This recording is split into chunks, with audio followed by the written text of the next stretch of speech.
안녕하세요. YNK 창업전략연구소의 권영남입니다.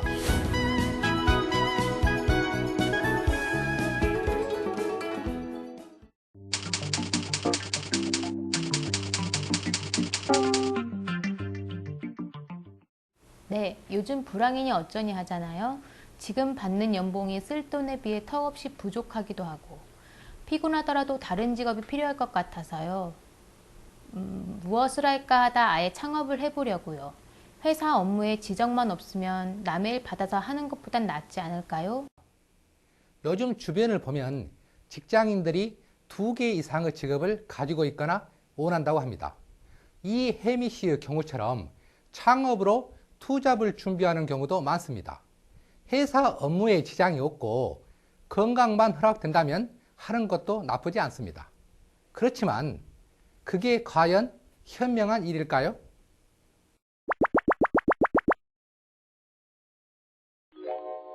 나이가 40대 중반이 되니까 언제 회사에서 해고될지 불안해집디다. 남들 다 아는 유명 의류회사에서 근무하면서 부장직함을 달고는 있지만 직장 생활이라는 게 어디 정년이 보장이 되는 것도 아니고, 그래서 투잡으로 PC방을 하나 내게 되었죠. 경기도에 실평수 한 100평 정도 되는 곳에 자리를 잡아 후배를 시켜 운영을 하게 했습니다. 오픈하고 저도 퇴근 후에 PC방에 가서 일도 도와주고 했더니 몇 개월은 정말 장사가 잘 되더라고요. 신이 났습니다. 그런데 얼마 후 주변에 다른 PC방들이 마구 생겨나기 시작하는 겁니다. 경쟁이 치열해져서 시간당 요금도 1,500원에서 1,000원으로, 또 1,000원에서 800원으로 자꾸 내리게 되고, 가격을 내렸더니 이번에는 다른 업체에서 사은품도 나눠주고 PC도 신제품으로 업그레이드를 하는 겁니다. 거기에 또 맞추다 보니 또 장난 아니게 돈이 들더군요.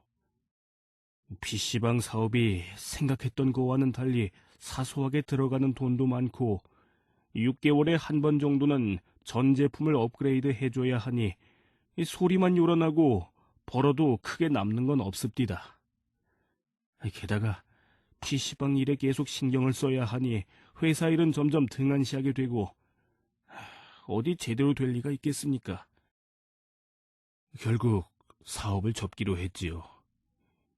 PC방 운영을 맡은 후배 녀석에게 그렇게 말을 했더니 그때부터 후배는 PC방은 안중에도 없고 제 살뜰 찾느라 취업에만 신경을 쓰니 관리하는 사람이 없다시피 되었습니다. 부동산에서 인수할 사람을 데리고 와도 사업장의 손님이라고는 거의 없고 모든 것이 엉망이니 아무도 인수하려고 들지 않습니다. 결국 임대차 만기가 되어도 가게는 인수가 안 되고 처음 지불한 권리금은 고사하고 보증금마저 밀린 월세로 공제하니 남는 건 하나도 없더군요. 그렇게 다정하던 후배 녀석도 결국 취업도 못하고 지금은 연락 한 번 없고 완전 원수지간이 되었습니다. 사례를 잘 보셨습니까? 야심차게 사업을 시작했지만 돈도 잃고 사람도 잃고 안 좋은 결과를 맞았습니다. 과연 여기서 무엇이 잘못되었을까요? 우리 다 같이 한번 짚어보도록 하겠습니다. 김 부장의 창업에 있어 위험했던 부분은 창업자와 경영자가 달랐던 점입니다. 할 수만 있다면 경영은 투자자가 직접 하는 것이 가장 좋습니다. 자신의 돈을 투자하지 않은 사람과 모든 것을 올인한 사람의 정신력이 같을 수가 없기 때문입니다. 김 부장의 경우 회사에 다녀야 하니 나름대로 잔머리를 써 후배를 경영자 자리에 앉혔지만 그것이 자신의 발목을 잡았습니다. 사업이 잘 되면 또 모르겠지만 사업이 안 되다 보니까 서로가 의심만 하게 된 것이죠. 김 부장은 후배가 자꾸 돈을 빼돌려 그동안 수익이 적은 것이었다고 의심을 하고 후배는 선배가 자기를 이용했다고 생각을 합니다. 이러니 무슨 사업이 되겠습니까? 수익이 많지 않으니 당연히 재투자도 하지 않고 비싼 돈만 가치 없는 곳에 쏟아 부은 꼴이 되었습니다. 다시 한번 강조하지만 직장 생활과 사업을 병행한다는 것은 둘 다 망한 확률이 높습니다. 안 망하는 것이 이상한 것입니다. 직장을 두 군데 갖는 것은 어차피 자신은 투자한 것 없이 시킨 일만 하면 되고 날짜가 되면 정해진 급여를 받으면 되지만 직장 생활과 사업을 병행한다는 것은 전자와는 완전히 다른 경우입니다. 사업만 하기도 어려운데 회사 일과 병행하기란 상상 이상으로 힘이 듭니다. 사업은 아이템을 정하고 장소를 정하는 등 기본적인 사업 준비를 갖추고 싶다고 해서 끝이 아닙니다. 언제 생길지 모르는 경쟁업체를 생각해 끊임없이 주변 동향을 살펴야 하고 늘 손님이 끊이지 않도록 꾸준히 마케팅을 연구해야 합니다.